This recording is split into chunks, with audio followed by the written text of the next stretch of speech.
জঙ্গি আস্তানা থেকে আটক একজন নিহত হওয়ার প্রতিশোধ নিতেই বাবুল আক্তারের স্ত্রীকে হত্যার পরিকল্পনা করা হয়। চিরকুট রহস্যের অনুসন্ধান শুরু। সবকিছু মিলে যায় এই চিরকুটটা এই মুহূর্তে আমি মনে করি তদন্তের একটা একটা ভালো একটা উপাদান। নিরাপত্তার একদম যেটা সবচেয়ে বেশি হাই স্কেল যেটা বা হাই অ্যালার্ট নিরাপত্তা যেগুলি নেওয়া হয় সেটা নেওয়া উচিত। চিঠিতে হুমকিদাতা জেএমবি সদস্য বুলবুল 5 দিনের রিমান্ডে। দেখছিলেন প্রধান শিরোনাম। সন্ধ্যার সময় সঙ্গে আছি আমি শেখ জায়েদ এবং আমি সজল মিত্র রিচার্ড। এবার অন্যান্য শীর্ষ সংবাদ। কামরাঙ্গীর চর থেকে আনসারুল্লাহ বাংলা টিমের 2 সদস্য আটক। অর্থ সংগ্রহ ও জঙ্গিবাদের প্ররোচনার অভিযোগ। মুক্তাগাছা থেকে বাংলা ভাইয়ের ঘনিষ্ঠ সহযোগীকে গ্রেপ্তারের দাবি।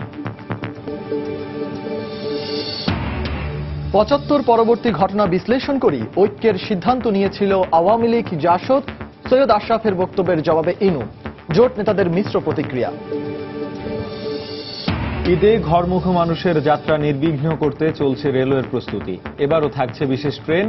অগ্রিম টিকিট প্রত্যাশীদের ভোগান্তি কমাতে নানা উদ্যোগ। প্রচারের অভাবে বাড়ছে না স্বেচ্ছায় রক্তদাতার সংখ্যা। আত্মীয় ও পেশাদারদের রক্ত অনেক ক্ষেত্রে পরীক্ষা হয় না সঠিকভাবে। সচেতনতা বাড়ানোর তাগিদ। এবং ফ্লোরিডায় সন্ত্রাসী হামলায় আহতদের পাশে প্রবাসী বাঙালিরা। $50,000 তহবিল গঠন। ধর্মের নামে এই ধরনের হত্যাকাণ্ডের বিরুদ্ধে সোচ্চার হওয়ার আহ্বান।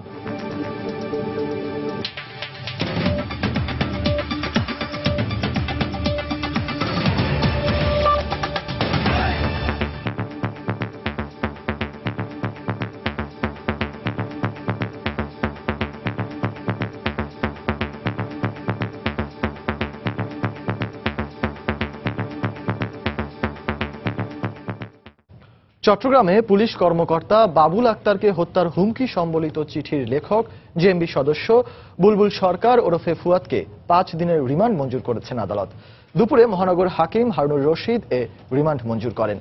এর আগে বুলবুলকে আদালতে হাজির করে 7 দিনের রিমান্ড আবেদন করে পিবিআই। শুনানি শেষে তার 5 দিনের রিমান্ড মঞ্জুর করেন আদালত। গতকাল চট্টগ্রামের বাকলিয়া থানার একটি হত্যা মামলায় বুলবুলকে গ্রেপ্তার দেখায় পুলিশ। সম্প্রতি জঙ্গিদের কাছ থেকে পুলিশ কর্মকর্তা বাবুল আক্তারকে প্রাণনাশের হুমকি সম্বলিত জেএমবি সদস্য বুলবুলের লেখা একটি চিঠি ফাঁস হয়। গত 5 জুন বাবুল আক্তারের স্ত্রী মাহমুদা আক্তার মিতুকে হত্যা করা হয়। এই ঘটনার রহস্য উদ্ঘাটনে ফাঁস হওয়া চিঠির ব্যাপারে তদন্ত শুরু করে পুলিশের তদন্ত সংস্থা।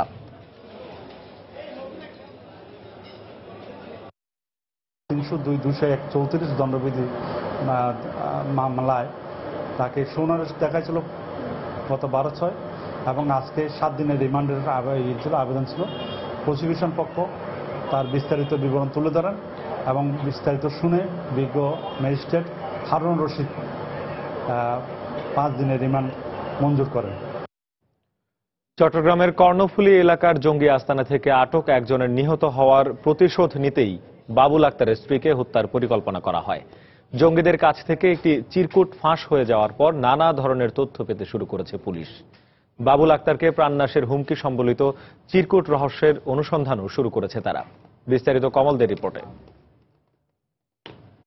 ঢাকা পুলিশ হেডকোয়ার্টারে সংযুক্ত থাকা বাবুল আক্তারের স্ত্রী মাহমুদা খাতুন মৃত দুর্বৃত্তদের হাতে নিহত হওয়ার পর একটি চিরকুটের তথ্য আলোচনায় আসে। মৃত হত্যাকাণ্ডের আগে গোয়েন্দাদের কাছে ফাঁস হয়ে যাওয়া এই চিরকুটে ছিল বাবুল আক্তারকে হত্যার প্রত্যক্ষ হুমকি। গত 5 অক্টোবর কর্ণফুলী এলাকার একটি জঙ্গি আস্তানা থেকে ফুয়াদ সহ 5 জনকে আটক করেছিল বাবুল আক্তার। পরদিন ভোরে আরেক অভিযানে নিহত হয় জেএমবি সদস্য জায়েদ। গ্রেপ্তারকৃত বাকি জেএমবি সদস্যদের জিজ্ঞাসাবাদের জন্য চট্টগ্রাম থেকে ঢাকা নেওয়ার পথে বুলবুল সরকারের লেখা 2 পৃষ্ঠা চিরকুটটি ফাঁস হয়ে যায়। চিরকুটে কি লেখা ছিল সেটাও একটা বিষয়বস্তু এবং কার কাছে চিরকুটটা দিয়েছে সেটাও একটা বিষয়বস্তু। সবকিছু মিলে যায় এই চিরকুটটা এই মুহূর্তে আমি মনে করি তদন্তের একটা একটা ভালো একটা উপাদান এবং এটাকে ক্লু হিসেবে নিয়ে তদন্তকারী কর্মকর্তা যদি আগায় হয়তো এই হত্যা রহস্যের একটা কুলকিরানা পাওয়া যেতে পারে। গোয়েন্দাদের কাছে ফাঁস হয়ে যাওয়া 2 পৃষ্ঠার এই চিরকুটটিতে পুলিশি অভিযানে জায়েদ নিহত হয়। এর প্রতিশোধ নিতে আহ্বান জানানো হয়, কিন্তু জঙ্গিরা বাবুল আক্তারের উপর হামলা চালাতে ব্যর্থ হয়। এই অবস্থায় তার মনোবল ভাঙতে তার স্ত্রীকে হত্যা করা হয়েছে বলে ধারণা করছে গোয়েন্দারা। তাই জঙ্গিদের এই ধরনের চিরকুট চালাচালি বন্ধ করতে কঠোর ব্যবস্থা নেওয়ার কথা বলছেন এই নিরাপত্তা বিশ্লেষক। নিরাপত্তার একদম যেটা সবচেয়ে বেশি হাই স্কেল যেটা বা হাই অ্যালার্ট নিরাপত্তা যেগুলি নেওয়া হয় সেটা নেওয়া উচিত।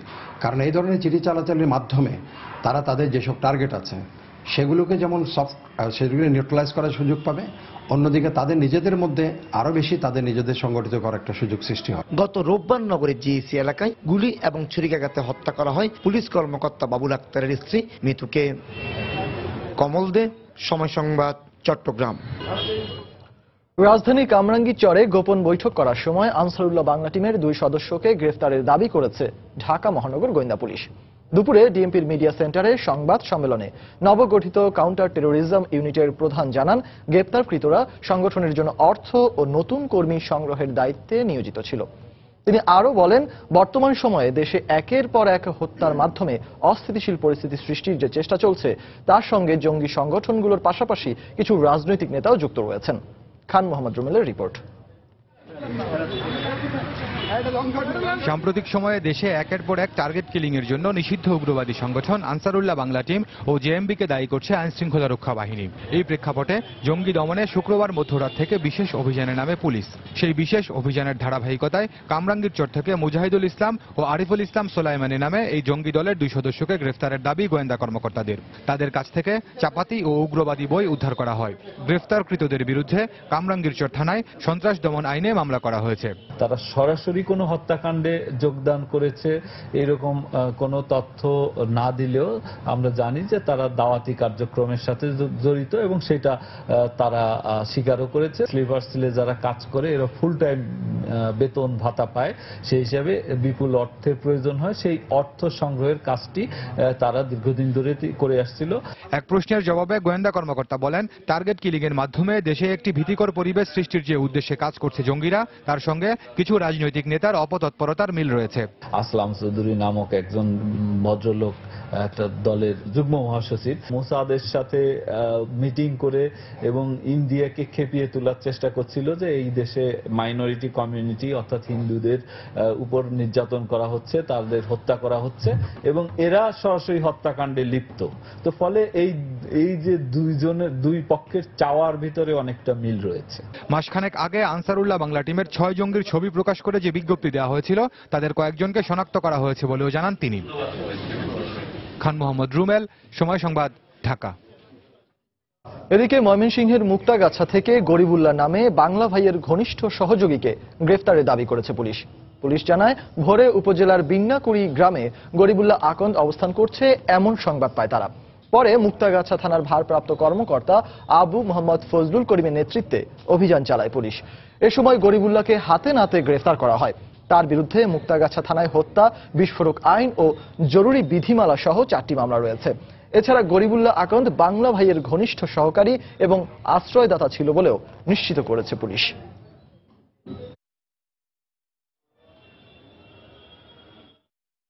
সিদ্দিকুল ইসলাম এলায়েস বাংলা ভাই যাকে বলা হয়ে থাকে, আপনার ওই সময় সালাউদ্দিন সালেহীন জেএমবিকে যারা নেতৃত্ব দিয়েছে, এদের সাথে তার একটা সংশ্লিষ্টতা ছিল এবং তাদের অনেক মামলাতেই সে তাদের সাথে সহযোগী আসামি হিসেবে আমরা দেখতে পাই। এই কারণে আসলে তাকে আমরা গ্রেফতার করেছি। সন্ধ্যার সময় আরো থাকছে। রানা প্লাজা ধসের 3 বছর পর আসামিদের বিরুদ্ধে অভিযোগ গঠন, 23 আগস্ট পরবর্তী সাক্ষ্য গ্রহণ। গণভবনে প্রধানমন্ত্রী শেখ হাসিনার সভাপতিত্বে অনুষ্ঠিত হয়েছে আওয়ামী লীগের সংসদীয় কমিটির সভা। বিকেল 4টায় এই সভা অনুষ্ঠিত হয়। সভায় সংসদীয় কমিটির অধিকাংশ সদস্য উপস্থিত ছিলেন। এ সময় ময়মনসিংহ 1 আসনের উপনির্বাচনের প্রার্থী চূড়ান্তকরণের আলোচনা করা হয় বলে জানা গেছে। সমাজকল্যাণ প্রতিমন্ত্রী প্রয়াত প্রমোদ মানকিনের মৃত্যুতে এই আসনটি শূন্য হওয়ায় আগামী 18 জুলাই ময়মনসিংহ 1 আসনে উপনির্বাচন অনুষ্ঠিত হবার কথা রয়েছে।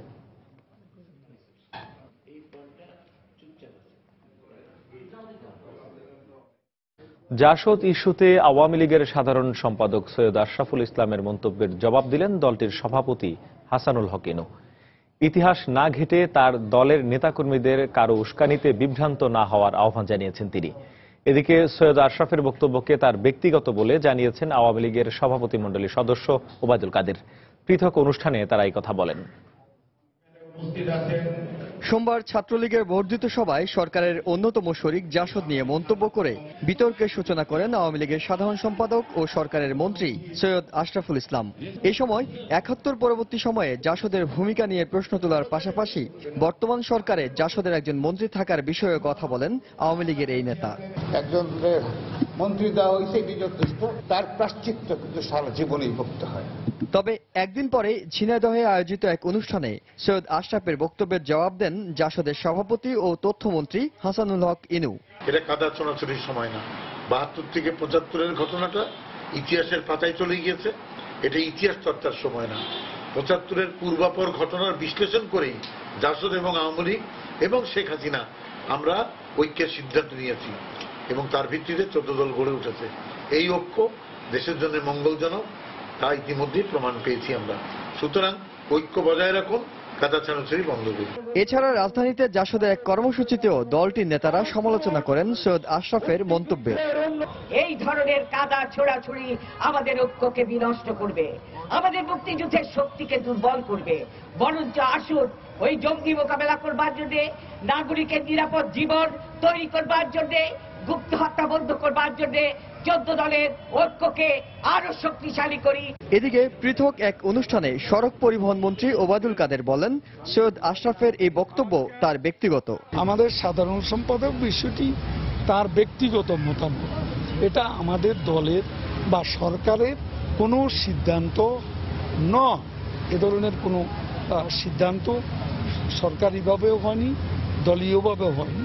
বর্তমান সময়ে জোটের ঐক্য ধরে রাখার উপর গুরুত্ব দেন দুই দলের নেতারা। ইহসান জুয়েল, সময় সংবাদ, ঢাকা। বুড়িগঙ্গা নদী পুনরুদ্ধার প্রকল্প সহ 7টি উন্নয়ন প্রকল্পের অনুমোদন দিয়েছে জাতীয় অর্থনৈতিক পরিষদের নির্বাহী কমিটি একনেক। সকালে শেরেবাংলা নগরের এনইসি সম্মেলন কক্ষে প্রধানমন্ত্রী শেখ হাসিনার সভাপতিত্বে একনেক সভায় এসব প্রকল্পের অনুমোদন দেওয়া হয়। এ সময় ঢাকা উত্তর সিটি কর্পোরেশনের রাস্তা, ফুটপাত ও ড্রেনেজ ব্যবস্থা সংস্কারে একটি প্রকল্প অনুমোদন দেয় একনেক। প্রকল্পটির বাস্তবায়নের সময় ডিসেম্বর 2018 নির্ধারণ করা হলেও প্রধানমন্ত্রী তা আগামী 1 থেকে 1.5 বছরের মধ্যেই বাস্তবায়নের নির্দেশ দেন। এছাড়াও মুন্সিগঞ্জের গজারিয়ায় 350 মেগাওয়াট থার্মাল বিদ্যুৎ কেন্দ্র স্থাপনের প্রকল্প জমি অধিগ্রহণের জন্য প্রায় 504 কোটি টাকা অনুমোদন দেওয়া হয়। বৈঠক শেষে পরিকল্পনা মন্ত্রী সাংবাদিকদের জানান, বুড়িগঙ্গা নদী পুনরুদ্ধারের প্রকল্পটির প্রথম সংশোধনীতে ব্যয় বেড়েছে প্রায় 200 কোটি টাকা।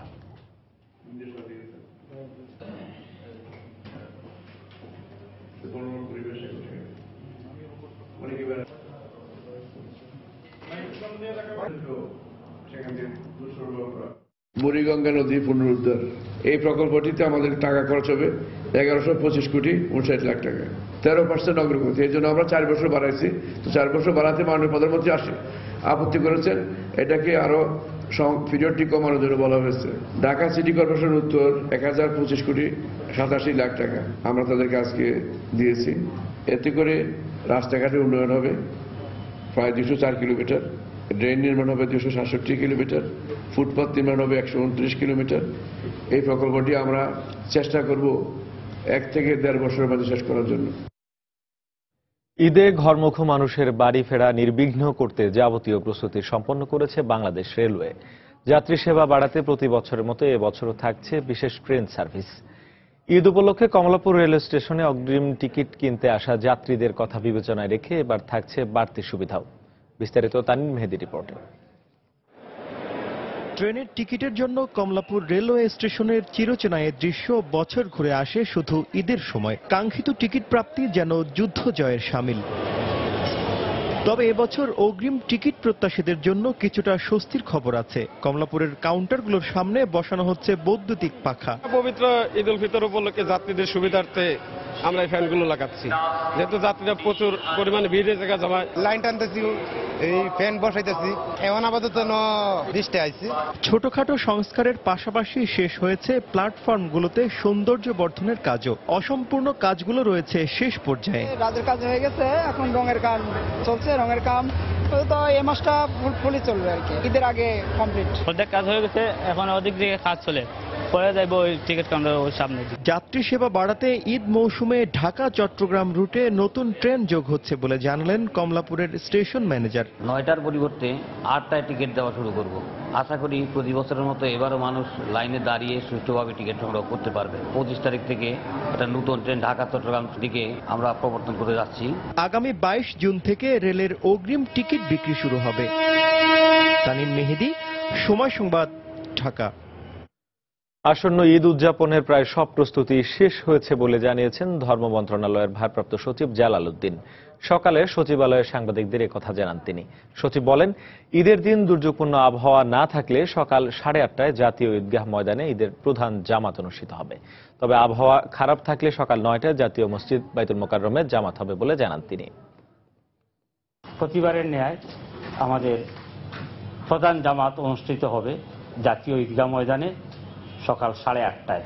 যদি দুর্যোগপূর্ণ আবহাওয়া বা অন্য কোনো অনিবার্য কারণে জাতীয় ঈদগাহে সকাল 8:30টায় জামাত অনুষ্ঠিত না হয়, তাহলে প্রধান জামাতটি জাতীয় মসজিদ বাইতুল মোকাররমে সকাল 9টায় অনুষ্ঠিত হবে।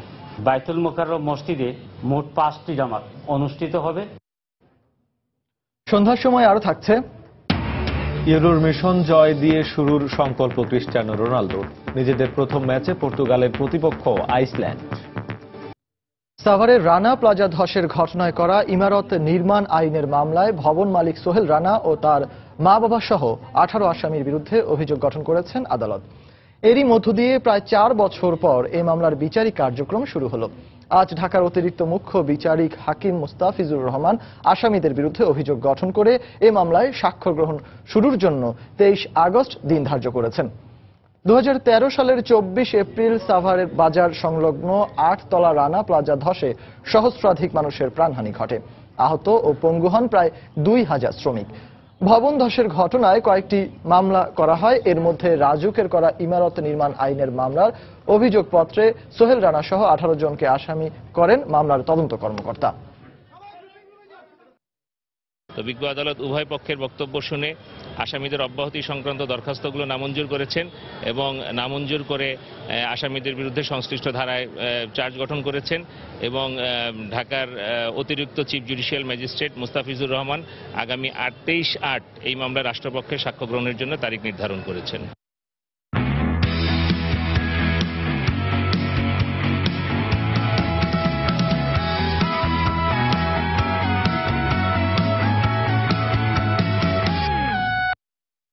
ওয়েস্ট ইন্ডিজ, দক্ষিণ আফ্রিকা, অস্ট্রেলিয়া ত্রিদেশীয় সিরিজ প্রসঙ্গ। ত্রিদেশীয় সিরিজের প্রথম ওয়ানডেতে অস্ট্রেলিয়াকে 4 উইকেটে হারিয়েছে ওয়েস্ট ইন্ডিজ। আগে ব্যাট করতে নেমে 7 উইকেটে 265 রান করে অজিরা। জবাবে ব্যাট করতে নেমে 6 উইকেট হারিয়ে 26 বল হাতে রেখে জয়ের লক্ষ্যে পৌঁছে যায় ক্যারিবীয়রা। এ জয়ে ফাইনালের রেসে টিকে থাকল স্বাগতিকরা। সেন্ট কিটসে টস হেরে আগে ব্যাট করতে নেমে দলীয় মাত্র 1 রানেই তারা হারায় ওপেনার প্রিন্সকে। এক প্রান্ত আগলে রেখে ক্যারিয়ারের প্রথম সেঞ্চুরি থেকে মাত্র 2 রান দূরে থাকতে রান আউটের ফাঁদে পড়েন ওসমান খাজা। এরপর অধিনায়ক স্মিথের 74 ও বেইলির 55 রানের সুবাদে 7 উইকেটে 265 রানের চ্যালেঞ্জিং সংগ্রহ পায় অজিরা। জবাবে ব্যাট করতে নেমে ভালো সূচনা পায় ওয়েস্ট ইন্ডিজও। উদ্বোধনী জুটিতে 74 রান যোগ করে ব্যক্তিগত 48 রানের জাম্পার শিকার হন ক্যারিবীয় ওপেনার জনাথন চার্লস। এরপর এক প্রান্তে আগলে রেখে ব্যাট করে যান ক্যারিবীয়দের টি-20 বিশ্বকাপ হিরো মার্লন স্যামুয়েলস। তার 92 রানের ইনিংসের ওপর ভর করে 26 বল হাতে রেখে জয় পায় স্বাগতিক ওয়েস্ট ইন্ডিজ।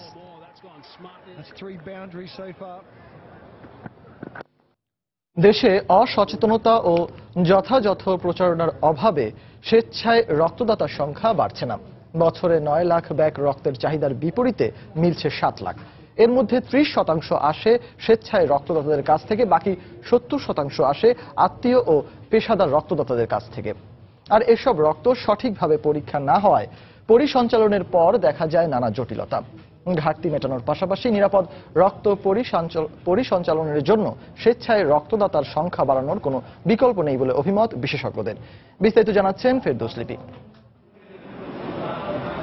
আজ আকিব ও সাকিব দুই ভাই, দুজনই থ্যালাসেমিয়ায় আক্রান্ত। ৩-৪ সপ্তাহ পরপর তাদের 2 ব্যাগ রক্তের প্রয়োজন হয়, কিন্তু এই রক্ত জোগাড়ে হিমশিম খেতে হয় তাদের মাকে। আর সেই কথা বলতে গিয়ে কান্নায় কণ্ঠ জড়িয়ে আসে তার।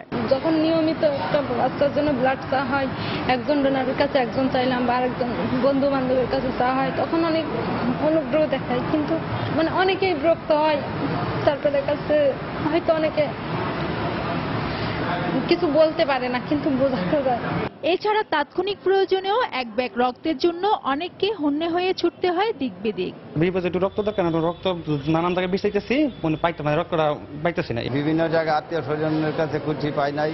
পরে আপনার বিভিন্ন ইয়াতে গেছি, বাদন অফিসে গেছি, পাই নাই। বেসরকারি হিসেব মতে দেশে বছরে রক্তের চাহিদা 9 লাখ ব্যাগের মতো, আর চাহিদার বিপরীতে ঘাটতি থাকে 2 লাখের বেশি।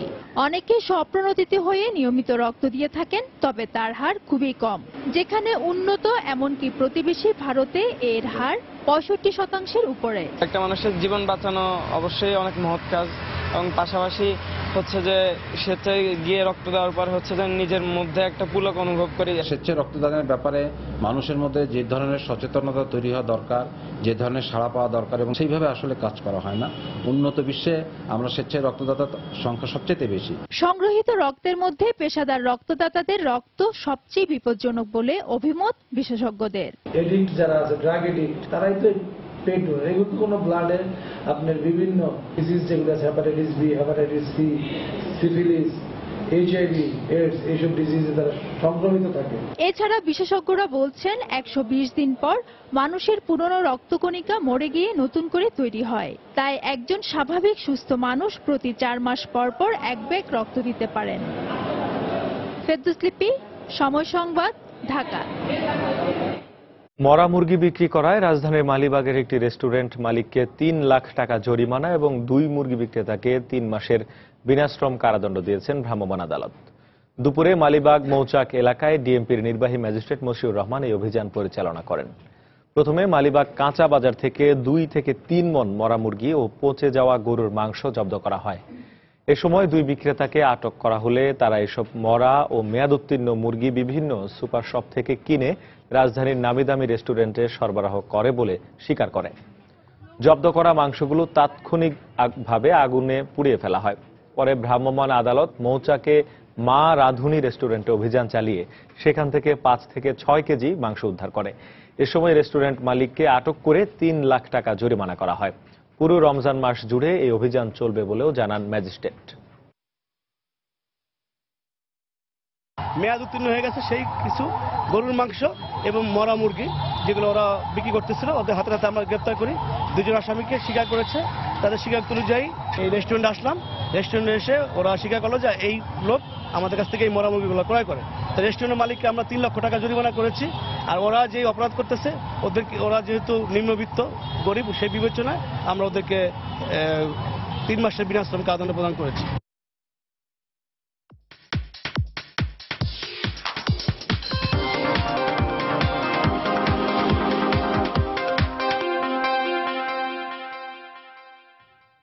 ঈদ উপলক্ষে রাজধানীর বিপণী বিতানগুলোতে বাহারি পোশাকের পসরা সাজিয়ে বসলেও এখনো পুরোপুরি জমে ওঠেনি ঈদের কেনাবেচা। তবে দিন যত যাচ্ছে মার্কেটগুলোতেও ততই বাড়ছে ক্রেতাদের ভিড়। অনেকেই পরিবার পরিজন নিয়ে ছুটছেন শপিং মলগুলোতে। ঈদ উপলক্ষে প্রতিটি দোকানেই আনা হয়েছে নতুন নতুন ডিজাইনের পোশাক। বিক্রেতারা বলছেন রোজায় এখন পর্যন্ত বিকেলে এবং ইফতারির পর পর ক্রেতাদের সমাগম বেড়ে যায়। তারা জানান কেনার চেয়ে ডিজাইন আর দরদাম দেখেই সময় পার করছেন ক্রেতারা। এদিকে ঈদের আগ মুহূর্তে ভিড়ের মধ্যে কেনাকাটার ঝামেলা এড়াতে এখনই অনেকেই সেরে ফেলছেন ঈদ শপিং। এখন তো বাচ্চা বড় হয়ে গেছে, এতদিন তো নিজের চয়েসেই দিয়েছি। এখন আমরা যেটা চয়েস করছি সে হয়তো ওটা করছে না। তার বিভিন্ন প্রিন্ট, যেগুলো কার্টুন প্রিন্ট, তারপর আপনার বারবি, ওগুলো পছন্দ করছে। দাম তো অনেক চাচ্ছে, যেটা কিনলাম ড্রেস 1500 টাকা, ওইটা 4000 টাকা। দেখেও নিচ্ছি আবার কেনাকাটাও করতেছি মোটামুটি। এবছর আপনার নতুন কোনো ডিজাইন নেই। আগের ডিজাইনগুলো একটু মডিফাই করে এক একটা নাম দিয়ে এক একজন এক এক কথা বইলা বিক্রি করতেছে।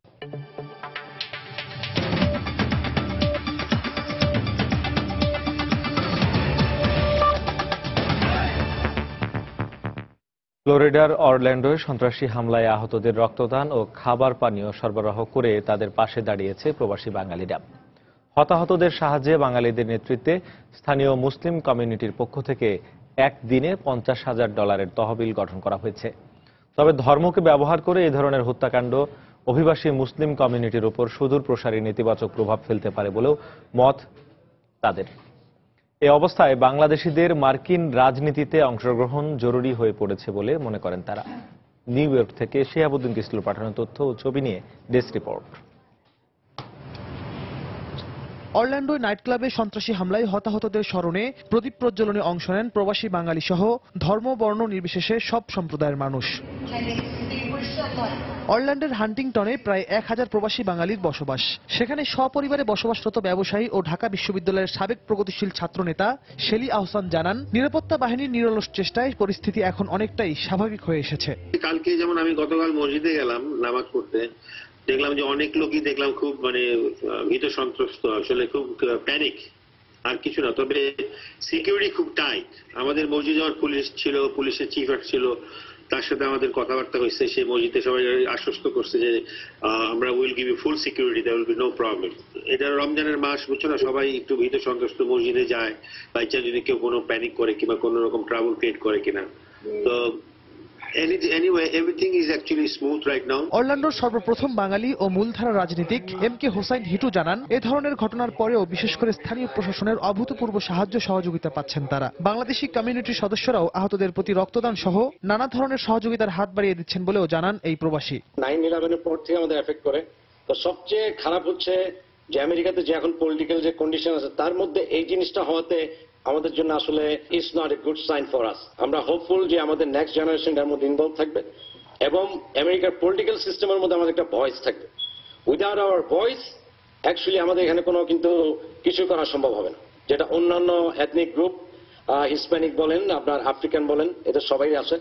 একমাত্র সাউথ ইস্ট এশিয়ান বলেন আর মিডল ইস্টার্ন মুসলিম আমাদের ইনভলভমেন্ট খুবই কম। তবে ইনশাল্লাহ we are very much involve now. সবাই বুঝতে পেরেছে একটা জিনিস, যে we have to get involve with American politics. অরল্যান্ডোয় হামলার পর বাংলাদেশি কমিউনিটিতে আতঙ্ক বিরাজ করলেও বর্তমানে সেখানে স্বস্তি ফিরেছে বলে জানান প্রবাসী বাঙালিরা। কমিউনিটির সব ধরনের নিরাপত্তা নিশ্চিত করতে স্থানীয় পুলিশ সহ প্রশাসনও খুবই আন্তরিকতার সঙ্গে কাজ করছে বলেও জানান তারা। রিয়াদুল ইসলাম, সময় সংবাদ।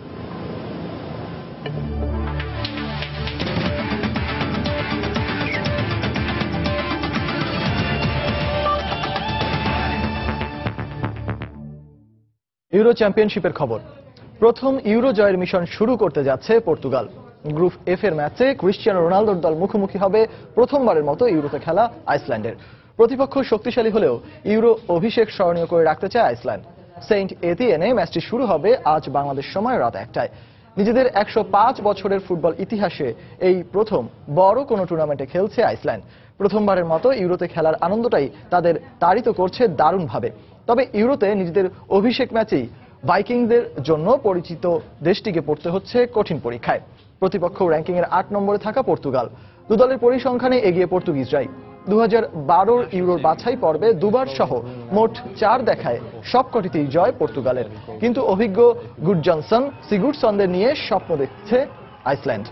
এদিকে ইউরোর ঠিক আগে প্রীতি ম্যাচে ইংল্যান্ডের কাছে হারলেও নিজেদের সবশেষ খেলায় এস্তোনিয়ার বিপক্ষে গোল উৎসব করেছে ক্রিশ্চিয়ানো রোনালদোর দল। বেশ কিছু রেকর্ডও হাতছানি দিচ্ছে পর্তুগিজ তালিসম্যান রোনালদোকে। আইসল্যান্ডের বিপক্ষে একটি গোল পেলেও প্রথম ফুটবলার হিসেবে ইউরোর 4টি আসরে গোল করবেন CR7।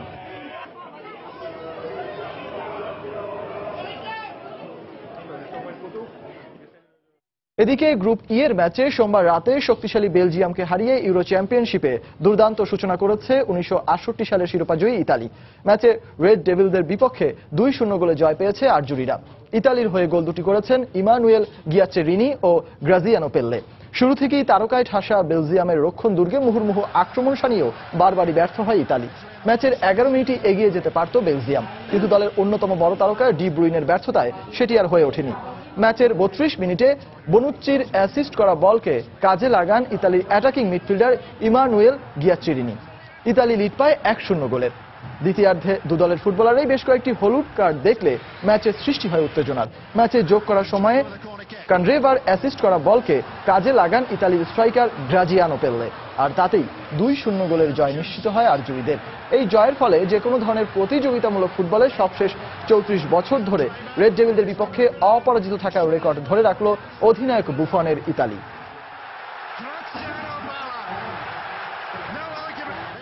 সন্ধ্যার সময় পর্যায়ে শীর্ষ সংবাদ জানিয়ে দিচ্ছি আরেকবার।